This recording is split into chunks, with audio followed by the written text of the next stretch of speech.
Israel কর্তৃক Gaza city দখল এবং প্রায় 1 মিলিয়ন ফিলিস্তিনিকে জোরপূর্বক উৎখাতের পরিকল্পনার বিরুদ্ধে বিশ্বব্যাপী নিন্দার ঝড় উঠেছে। আন্তর্জাতিক চাপে জাতিসংঘ নিরাপত্তা পরিষদ জরুরি বৈঠক করেছে। অবরুদ্ধ গাজা এলাকায় ইসরায়েলের হামলায় অন্তত 52 ফিলিস্তিনি নিহত হয়েছেন। যুদ্ধে সৃষ্ট খাদ্য সংকটের কারণে মৃতের সংখ্যা বেড়ে 217 হয়েছে, যার মধ্যে 100 শিশু রয়েছে। লন্ডন, ইস্তানবুল সহ বিশ্বের বড় বড় শহরে বিক্ষোভ চলছে। বিশ্ব নেতাদের গাজায় যুদ্ধ বন্ধ করার আহ্বান জানানো হচ্ছে। গাজায় এরই মধ্যে 61,430 জন নিহত ও 1,53,213 জন আহত হয়েছে।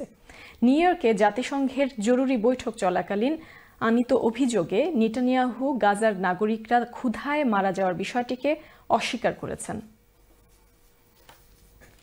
We do not have the luxury to feel guilt or shame. We owe them to act now to stop this genocide. Mr. President, there is something undeniable. Israel does not care about what we say, what you say.